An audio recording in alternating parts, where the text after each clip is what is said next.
नमस्कार बच्चों। चलिए आज फिर से गणित में आप लोग का स्वागत है और आज हम पढ़ेंगे नंबर सिस्टम, है ना। नंबर सिस्टम मीन्स संख्या पद्धति। बच्चों संख्या पद्धति है क्या, पहले हम ये जानेंगे। संख्या पद्धति मतलब ये हुआ कि वह पद्धति जिससे हम संख्या को निरूपित करते हैं, संख्या को हम लिखते हैं। ठीक है, हम संख्या को किस किस तरीके से लिखते हैं ये हमें नंबर सिस्टम यानी संख्या पद्धति बतलाती है। बच्चों संख्या पद्धति या नंबर सिस्टम दो तरह से होता है। एक होता है भारतीय संख्या पद्धति, इंडियन नंबर सिस्टम, और दूसरा है अंतर्राष्ट्रीय संख्या पद्धति यानी इंटरनेशनल संख्या नंबर सिस्टम। दोनों में बहुत ही छोटा सा डिफरेंस है, माइनर डिफरेंस है, लेकिन हम दो तरह से पढ़ेंगे और दो तरह से जानेंगे। और इससे भी कई बार सवाल आता है, भारतीय संख्या पद्धति में नंबर दे देगा और फिर बोलेगा कि इसका अंतर्राष्ट्रीय संख्या पद्धति निम्न में से कौन सा है, या अंतर्राष्ट्रीय संख्या पद्धति में क्वेश्चन देगा और इसका कहेगा भारतीय संख्या पद्धति में निम्न में से कौन सा है, उसको चुनिए। ठीक है, तो इस तरह का सवाल आ सकता है और आता भी है। तो आपको ये जानना बहुत ज़रूरी है कि दोनों पद्धति में क्या अंतर है और कैसे लिखते हैं और कैसे पढ़ते हैं। ठीक है, या दोनों में रिलेट कर देगा। जैसे 1 मिलियन बराबर कितने लाख, हम मिलियन जो भाषा है वो अंतर्राष्ट्रीय संख्या पद्धति में है, जबकि लाख जो हम लोग बोलते हैं वो भारतीय संख्या पद्धति में बोलते हैं। इस तरह का बहुत सा सवाल आता है जो हम दिखाएंगे भी। तो सबसे पहले शुरुआत करते हैं कि भारतीय संख्या पद्धति में कैसे लिखते हैं, कैसे पढ़ते हैं, और अंतर्राष्ट्रीय संख्या पद्धति में कैसे लिखते हैं और कैसे पढ़ते हैं।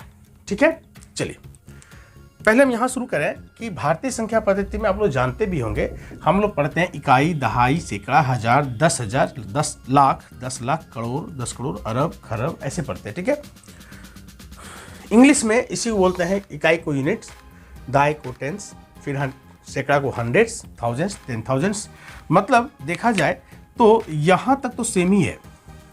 हम यदि गौर करें तो यहाँ तक तो सेम है, चाहे हम अंतर्राष्ट्रीय संख्या पद्धति में चलें चाहे भारतीय संख्या पद्धति में चलें, यहाँ तक में कोई डिफरेंस नहीं है। ठीक है, इकाई को यूनिट यहाँ भी बोलते हैं, यहाँ भी यूनिट बोलते हैं, लिखते हैं एक। दहाई को टेंस बोलते हैं, यहाँ भी टेंस बोलते हैं, लिखते हैं 1.0। ठीक है, और सैकड़ा को हंड्रेड्स, यहाँ भी हंड्रेड्स कहेंगे, 2 जीरो, हजार में 3 जीरो, थाउजेंड्स यहाँ भी 3 जीरो के पहले कोमा देंगे, यहाँ भी 3 जीरो पहले कोमा देंगे। ठीक है, 10,000 में 4 जीरो होगा, 3 जीरो बाद पहले कोमा होगा, यहाँ भी 10,000 में 4 जीरो 3 जीरो पहले कोमा होगा। अंतर आता है इसके नीचे से। ठीक है, अंतर क्या आता है बड़ी संख्या में, जैसे जब हम 5 जीरो देते हैं, यहाँ 10,000 में क्या हुआ, इकाई, दहाई, सैकड़ा, हजार, 10,000, यहाँ तक तो सेम है। ठीक है, जब 5 जीरो देते हैं और पढ़ते भारतीय संख्या पद्धति में पढ़ते हैं इकाई, दहाई, सैकड़ा, हजार, 10,000, लाख। ठीक है, इसको हम पढ़ते हैं 1 लाख, इसलिए 1 के बाद कॉमा दिए हैं। लेकिन यहाँ पे क्या पढ़ते हैं, वो unit, tens, hundreds, thousand, 10,000 and 100,000। इसको देखो 100 के बाद कॉमा दिया हुआ है, यहाँ कॉमा नहीं दिया, मीन्स 100,000। ठीक है ना, यानी हम भारतीय संख्या पद्धति में यहाँ लाख बदले, फिर इसके बाद अगला पढ़ेंगे 10 लाख, करोड़, 10 करोड़, अरब, 10 अरब, खरब, 10 खरब, नील, 10 नील, ऐसे पढ़ेंगे। जबकि अंतर्राष्ट्रीय संख्या पद्धति में पढ़ने का तरीका क्या है, 1000, 10,000, 100,000, million, 10 million, 100 millions, billions, 10 billions, 100 billions. यहाँ पे क्या करेंगे, हम क्या करते हैं, यूनिट 10 हंड्रेड्स, वैसे ही unit 10 hundreds, unit 10 hundreds, unit 10 hundreds, ऐसे ही पढ़ते हम लोग। ठीक है, तो यहाँ पे दोनों में अंतर क्या पढ़ने में, जब भी हम पढ़ेंगे इस 3 में, unit 10 hundreds, unit 1000, 10,000, 100,000, unit billion, 10 billions, 100 millions, unit billion, 10 billions, 100 billions, हम ऐसे ही पढ़ते हैं और इसको लिखते भी ऐसे ही है। अब जैसे क्या है ना, थाउजेंड्स समझ में आ रहा है, 1,000, 1,000, 10,000, 10 के बाद कॉमा है, 100,000, 100 के बाद कॉमा है। ठीक है, फिर मिलियंस यानी 1 मिलियंस यानी 1 के बाद कॉमा है, 10 मिलियंस 10 के बाद कॉमा है, 100 मिलियंस 100 के बाद कॉमा है। तो ये कैसे होता है, तो भारतीय संख्या पद्धति में क्या करते हैं हम लोग। ठीक है, और यहाँ पे 3 दाहिने से 3 अंक के पहले कॉमा देते हैं और फिर उसके बाद दो दो अंक के पहले कॉमा देते हैं। यानी इधर से एकदम देखा जाए, देखें तो कहते हैं कि पहली बार 3 अंक के बाद कॉमा देंगे, उसके बाद दो दो अंक के बाद कॉमा देंगे। ठीक है, जैसे हम यहाँ पे अरब की बात करें, ठीक है, यहाँ पे कितने जीरो हैं, 1 2 3 4 5 6 7 8 9, 3 जीरो के पहले कॉमा दिए, फिर 2 जीरो के बाद, फिर 2 जीरो के बाद, फिर 2 जीरो के बाद, और नहीं है तो लास्ट में 1 है। ठीक है, लेकिन यहाँ पे क्या होता है, मैंने भारतीय संख्या पद्धति में शुरू में हम 3 अंक के बाद शुरू करते हैं, उसके बाद दो दो करके हम कॉमा देते हैं। लेकिन अंतर्राष्ट्रीय संख्या पद्धति में क्या बच्चों, यहाँ पे शुरू में ही हम 3 अंक देते हैं और लास्ट में भी 3 अंक में ही हम कॉमा देते हैं। यानी हर बार हम 3 डिजिट के बाद, 3 अंक के बाद ही कॉमा देते हैं। बस यही अंतर है और कोई अंतर नहीं। ठीक है, जैसे हम यहाँ पे क्या करते हैं, यहाँ भी 9 जीरो है तो क्या करें, 3 अंक के बाद कॉमा दिए, फिर 3 अंक के बाद कॉमा देंगे, फिर 3 अंक के बाद कॉमा देंगे। लेकिन यहाँ क्या किए, पहली बार 3 अंक के बाद कॉमा दिए, फिर 2 अंक के बाद, फिर 2 अंक के बाद, फिर 2 अंक के बाद, और ऐसा ही सिलसिला चला रहता है। ठीक है, यही हमारा लिखने में यही फर्क है। और बोलने में क्या फ़र्क है वो हम यहाँ लिख दिए हैं कि यहाँ पे क्या करेंगे, जैसे क्या ना, 2 देते हैं नहीं, 10 करते हैं, 1 लाख 10 लाख, 1 करोड़ 10 करोड़, 1 अरब 10 अरब, ऐसे पढ़ेंगे। लेकिन यहाँ पे क्या है, 1000 10,000 100,000, 1 million 10 million 100 million, 1 billion 10 billion billions 100 billion. समझ आ गया बच्चों? तो इस तरह से हम लोग देखें भारतीय संख्या पद्धति में क्या है और अंतर्राष्ट्रीय संख्या पद्धति में क्या है। क्लियर हो यहाँ तक? फिर से एक बार देख ले। भारतीय संख्या पद्धति में हम पहली बार 3 अंक के बाद कॉमा देते हैं, उसके बाद 2 अंक के बाद कॉमा देते हैं। वहीं पे अंतर्राष्ट्रीय संख्या पद्धति में हम हर बार 3 अंक के बाद कॉमा देते हैं। ठीक है, और लिखते कैसे हैं, यहाँ पे हम लाख 10 लाख करोड़ 10 करोड़ इस भाषा का प्रयोग करते हैं, और यहाँ पे थाउजेंड्स करते हैं, लेकिन 1 10 हंड्रेड्स 1 10 हंड्रेड्स ऐसे ही चलते हैं। ठीक है, अब एक चीज़ यहाँ रिलेट करते हैं, को रिलेट करते हैं, तो क्या हुआ, 1 मिलियन में कितने लाख, ये सवाल आता है कभी कभी। तो 1 मिलियन में 10 लाख। ठीक है, 1 मिलियन में 10 लाख ऐसा क्वेश्चन आएगा, या पूछेगा कि 10 लाख में कितने जीरो होते हैं, तो यहाँ पे बोलेंगे 10 लाख में 6 जीरो होते हैं, और 1 मिलियन में कितने जीरो, यहाँ भी 6 जीरो।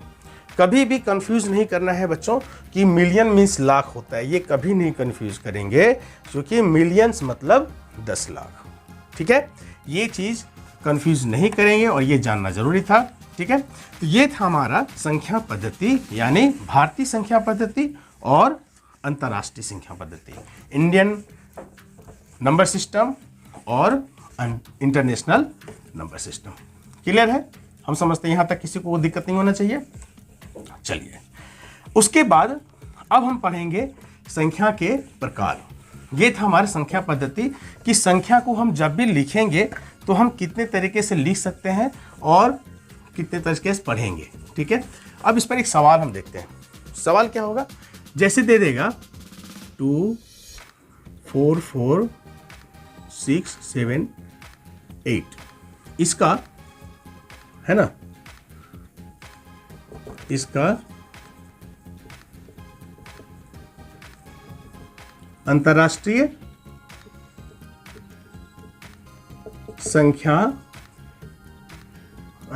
संख्या पद्धति में कैसे लिखेंगे।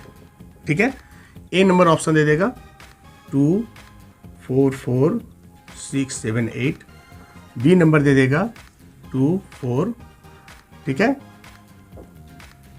4 6 7 8, सी नंबर दे देगा 2 4 4, ठीक है, 6 7 8, और डी नंबर दे देगा नन ऑफ दीज, मतलब इनमें से कोई नहीं। तो अभी क्या हम देख रहे हैं कि पहली बार 3 अंक के बाद कॉमा है, उसके बाद 2 अंक के बाद है, यानी समझ जाएंगे भारतीय संख्या पद्धति में है, और इसको अंतर्राष्ट्रीय संख्या पद्धति में कैसे लिखेंगे ये बोल रहा है। तो हम क्या बोले थे, डिजिट को वैसे लिख देंगे, जो भी है उसमें हेरफेर नहीं करना है। ठीक है, जो भी संख्या है उसको वैसे लिखेंगे। ठीक है, अब इसमें क्या करेंगे, अंतर्राष्ट्रीय संख्या पद्धति में लिखना है, यानी 3 अंक के बाद और फिर 3 अंक के बाद यहाँ पे, यानी इसके बाद छोड़ देंगे, यानी इससे मिलता जुलता कौन सा है, ये है, और ये सही आंसर हो जाएगा। ठीक है, तो इस तरह का सवाल आता है, आपको ये जानना चाहिए था। ठीक है, चलिए बच्चों, ये था संख्या पद्धति। और अब हम पढ़ेंगे संख्याओं के प्रकार, कि संख्या कितने प्रकार का होता है ये हम जानेंगे। ठीक है, अब हम क्या पढ़ेंगे?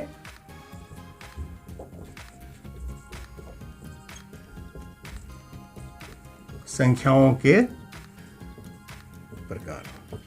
ठीक है, काइंड्स ऑफ नंबर्स। ठीक है, तो संख्याओं के प्रकार कितने प्रकार का होता है आज हम इसका चर्चा करेंगे। ठीक है, तो सबसे पहला हमारा है प्राकृतिक संख्या। क्या चीज है? प्राकृतिक संख्या, यानी इसी को अंग्रेजी में हम बोलेंगे नेचुरल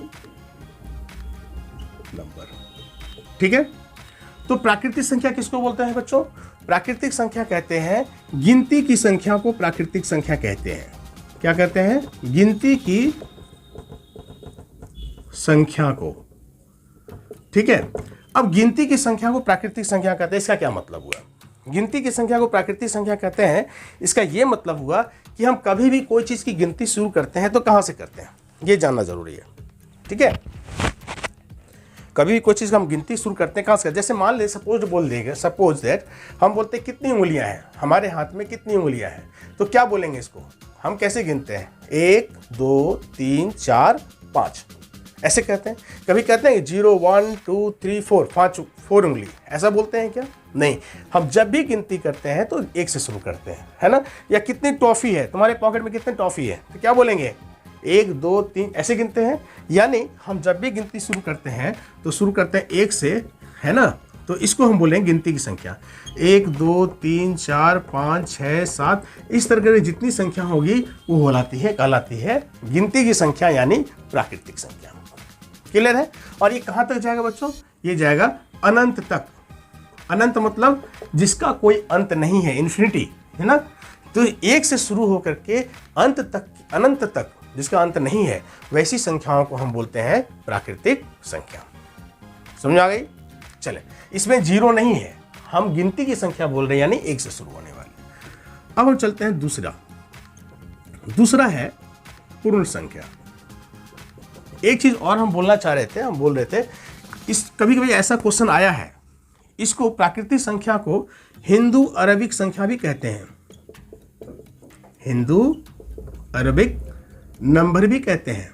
ये भी जानना चाहिए, कभी क्वेश्चन में ऐसा आ जाएगा कि हिंदू अरबिक नंबर कहाँ से शुरू होता है, तो आपको ये जानना होगा कि हिंदू अरबिक नंबर किसको बोलेंगे? प्राकृतिक संख्या को बोलते हैं। इसलिए का शुरुआत कहाँ से होगा? 1 से शुरू होगा। ठीक है, ये था Hindu Arabic number, natural number, प्राकृतिक संख्या। ठीक है, और इसको हम n से डिनोट करते हैं। किससे करते हैं? n से। n में नेचुरल नंबर से। अब दूसरी संख्या है पूर्ण संख्या। क्या है बच्चों? पूर्ण संख्या, जिसको हम बोलेंगे अंग्रेजी में होल नंबर्स। ठीक है, पूर्ण संख्या बात, इसको भी हम डिनोट करते हैं W से। पूर्ण संख्या का मतलब ये हुआ कि जो जिससे संख्या पूर्ण हो जाता हो, यानी हम प्राकृतिक संख्या में यदि हम 0 जोड़ दें, प्राकृतिक संख्या कहाँ से शुरू होता था? 1 से। 1 2 3 4 5 6 7 ऐसे होता था और अनंत तक जाता था। तो यदि इसमें हम 0 शामिल कर देंगे तो इन संख्याओं के समूह को हम बोलेंगे पूर्ण संख्या। क्लियर है? यहाँ तक कोई दिक्कत नहीं होना चाहिए। सो पूर्ण संख्या किसको बोलेंगे? हम जब 0 से कोई संख्या हम शुरू करते हैं तो उसको हम बोलेंगे पूर्ण संख्या। क्लियर है? चलिए आगे चलते हैं। अभी भी हम देख रहे हैं पूर्ण संख्या में हम धनात्मक संख्या बात किए, 0 की बात किए, लेकिन ऋणात्मक संख्या की बात हम नहीं किए। तो तीसरा हम पढ़ेंगे पूर्णांक संख्या। क्या पढ़ेंगे? पूर्णांक संख्या, इसको हम बोलेंगे इंटीजर्स।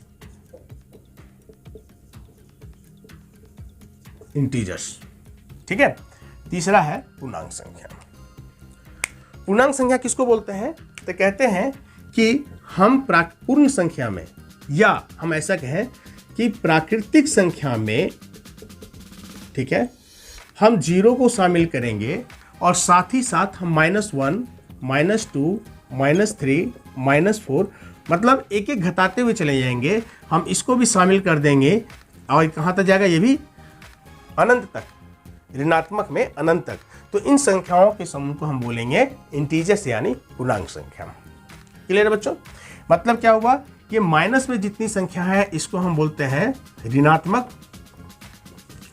संख्या, ठीक है। इसको हम बोलते हैं धनात्मक संख्या, ठीक है, और फिर शून्य, ठीक है। तो ये जो हुआ शून्य, मतलब क्या हुआ, ऋणात्मक संख्या, शून्य और धनात्मक तीनों संख्याओं के समूह को हम क्या बोलेंगे, हम बोलेंगे पूर्णांक संख्या। इसको हम आई से डिनोट करते हैं यानी इंटीजर। क्लियर है यहाँ तक? कोई दिक्कत नहीं होना चाहिए। इधर क्या है, हम जैसे जैसे बढ़ते चले जाते हैं वैसे संख्या में एक जुड़ता जाता है ना। इधर जितना जा रहे हैं उधर क्या हो रहा है, हमारा घटता चला जा रहा है, ठीक है। चलिए आगे हम पढ़ते हैं बच्चों सम संख्या। यहाँ तक कोई दिक्कत किसी को? बिल्कुल कोई दिक्कत नहीं होना चाहिए। आगे हम पढ़ेंगे चौथा नंबर सम संख्या। देखिए संख्या कितने प्रकार का होता है वो हम बता रहे हैं, ठीक है। सम संख्या को अंग्रेजी में बोलेंगे even numbers. Clear? Even numbers किसको बोलेंगे? इवन नंबर हम बोलेंगे वैसी संख्या जो 2 से कट जाए, यानी जिस संख्या को 2 से भागा देने पर शेषफल 0 बचे उसको हम बोलेंगे सम संख्या, ठीक है। या हम ऐसा करेंगे, प्राकृतिक संख्या क्या था, प्राकृतिक संख्या में पहला वाला स्थान को छोड़ के दूसरा स्थान, चौथा स्थान, छठा स्थान, 8वां स्थान जो भी होगा वो सब सम संख्या है, क्योंकि उसको हम 2 से भागा देंगे तो वह उसका शेषफल 0 आता है, वह कट जाता है, ठीक है। तो सम संख्या क्या होगा, 2, 4, 6, 8, 10, 12 ऐसे करते करते ये भी इन्फिनिटी है। यानी हर एक संख्या में हम देखते हैं कि हम जैसे जैसे 2 से भागा देंगे हर बार उसका शेषफल कितना आएगा, शेषफल कितना आएगा, 0। तो पहला सम संख्या क्या हुआ, पहला सम संख्या क्या होगा, 2 होगा। ऐसा क्वेश्चन आ सकता है, ठीक है। अब चलते हैं आगे हम विषम संख्या। क्या पढ़ेंगे हम, विषम संख्या। इसको इंग्लिश में बोलेंगे हम ऑड नंबर्स, ठीक है। काफी आसान बच्चों।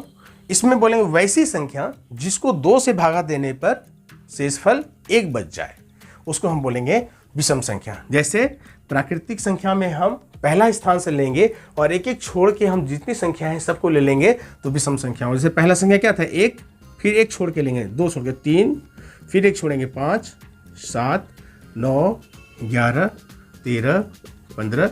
ये सारी जो है ये हमारा है विषम संख्या, क्योंकि किसी में भी हम यदि हम 2 से भागा देना चाहेंगे तो 2 तिया 6 भगाएं 1, हमेशा शेषफल कितना बच रहा है, 1 बच रहा है। यानी जिस संख्या को 2 से भागा देने पर शेषफल 1 बच जाए हम उसको बोलेंगे विषम संख्या। क्लियर है यहाँ तक? कोई दिक्कत बच्चों? बहुत आसान है ये, ठीक है। आगे हम देखते हैं, इसके बाद हम जब पढ़ेंगे तो आप इसको नाम अभी जानिए, अभाज्य संख्या। इसको इंग्लिश में हम बोलेंगे प्राइम नंबर्स। 7 में पढ़ेंगे हम भाज्य संख्या,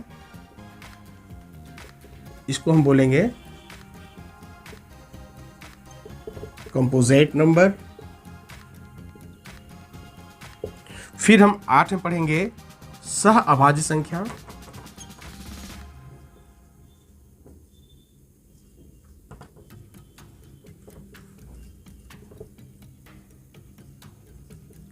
को प्राइम नंबर्स, ठीक है। तो ये तीनों चीजें है ना बच्चों, ये जो है अब प्राइम नंबर, कंपोजिट नंबर यानी अभाज्य संख्या, भाज्य संख्या, सहअभाज्य संख्या, ये हम अगले वीडियो में बताएंगे, अगले क्लास में बताएंगे। क्योंकि यदि हम इस चीज़ को तीनों बताएंगे तो इसमें कन्फ्यूजन हो सकता है। आज के क्लास में हम सिर्फ सम और विषम सीख लीजिए, इसको बढ़िया से याद रख लीजिए कि विषम सम किसको बोलेंगे, जिसका शेषफल 0 हो, इसका शेषफल कितना हो, इसका शेषफल 1 होना चाहिए। उसके बाद इस दोनों में क्या है हम बताएंगे अगले क्लास में, अगले वीडियो में, ठीक है। क्योंकि आज कंफ्यूजन नहीं हो इसलिए हम ये आपको नहीं बता रहे हैं, अगले वीडियो में बताएंगे इस अभाज्य, भाज्य और सहअभाज्य के बारे में। फिर हम नौवां पढ़ेंगे। नौवां जो तरह का काइंड्स ऑफ संख्या है वो है क्रमागत संख्या। क्रमागत संख्या, 9वां जो हम पढ़ेंगे वो क्या चीज़ है, क्रमागत संख्या, जिससे नाम से क्लियर हो जा रहा है, क्रमागत माने क्रम से जो आया हुआ है ना। इसको फिर से हम लिख दें एक बार,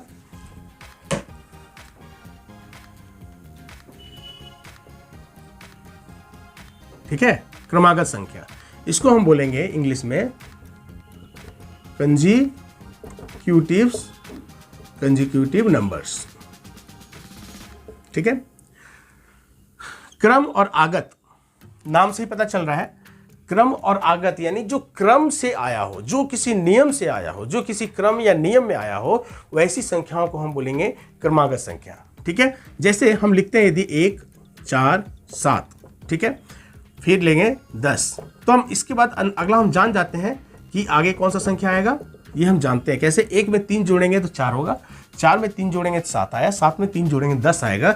उसी प्रकार से यहाँ एक नियम बन गया कि हर एक संख्या में हम 3 बढ़ाते चले जा रहे हैं, एक क्रम आ रहा है, 3 के बढ़ते हुए क्रम में आ रहा है, तो हम समझ गए कि अगला क्या होगा। इसमें 10 में 3 जोड़ेंगे 13 होगा, इसमें 3 जोड़ेंगे 16 आएगा, इसमें 3 जोड़ेंगे तो 19 होगा, और इस तरह से हम जानते हैं कि इसके बाद क्या होगा, है ना। तो इस तरह की संख्याओं को हम बोलेंगे क्रमागत संख्या, ठीक है। लेकिन यदि ऐसा बोल दे, ऐसा यदि कह दे कि क्रमागत प्राकृतिक संख्या, ऐसा कह दे, ठीक है, और पहली संख्या लिख दे 16, ठीक है, बोलेगा कि अगला क्रमागत प्राकृतिक संख्या क्या होगा। यदि यहां पे 1 लिख देता, उसी बोलता क्रमागत संख्या क्या है, तो हम नहीं बता सकते थे, ठीक है। यहां पे कुछ लिखा था, यहां से लेके यहां तक लिख दिया था, तो हम अगली क्रमागत संख्या निकाल सकते थे, ठीक है, चूंकि एक क्रम से एक नियम मालूम चल गया था। लेकिन यदि यहां लिखा रहेगा सिर्फ क्रमागत प्राकृतिक संख्या, ये लिख दिया है, ठीक है, अब लिख देगा कि एक संख्या 16 है, इसका अगला क्रमागत प्राकृतिक संख्या क्या होगा, तो हम सीधे जान जाएंगे प्राकृतिक संख्या मतलब जिसमें 1 हम जोड़ते चले जाएंगे। यानी यदि 16 है तो 16 में 1 जोड़ दें, क्या हो जाएगा 17, तो 17 हमारा इसका अगला क्रमागत प्राकृतिक संख्या होगी, ठीक है, क्लियर यहां तक। ये था हमारा क्रमागत संख्या, कंजिक्यूटिव नंबर्स, 9वां नंबर था ये। आगे चलते हैं हम 10वां नंबर, वर्ग संख्या, ठीक है। ये था 9वां नंबर था, अब चलेंगे हम 10वां नंबर, ये है वर्ग संख्या। इसको अंग्रेजी में हम बोलेंगे स्क्वायर नंबर्स, ठीक है। किसको बोलेंगे वर्ग संख्या, बच्चों ये जानना बहुत जरूरी है और ये बहुत ही महत्वपूर्ण है, ठीक है। ऐसा आएगा, हम कहते हैं वैसी संख्या को वर्ग संख्या कहेंगे जिसका वर्गमूल, बात से ध्यान से देखोगे, जिसका वर्गमूल एक पूर्ण संख्या हो, ठीक है, जिसका वर्गमूल एक पूर्ण संख्या हो, ठीक है। और आप वर्गमूल यदि निकालना जानते हैं तो ठीक है, नहीं तो फिर मैं अगले वीडियो में बताऊंगा वर्गमूल क्या होता है। और नहीं जानते तो थोड़ा सी बात समझे, वर्ग का मतलब 2 समझेंगे, यानी जिसको, जैसे मान लेते हम इसको समझेंगे ऐसा कि 4 है ना, 4 का वर्गमूल, 4 को क्या लिख सकते हैं 2 गुने 2, यानी इसको क्या लिख सकते हैं हम 4 को लिख सकते हैं ना 2 गुने 2, यानी इसको क्या लिख सकते हैं 2 का स्क्वायर, तो इसको क्या पढ़ते हैं 2 का वर्ग, ठीक है, इसको क्या पढ़ेंगे हम 2 का वर्ग, ठीक है, ये पढ़ते हैं। यानी क्या हुआ, ये हमारा एक वर्ग संख्या हुआ, ये क्या हुआ वर्ग संख्या हुआ, और ये जो 2 हमारा है ये हमारा वर्गमूल हुआ, वर्गमूल हुआ, किसका 4 का वर्गमूल हुआ।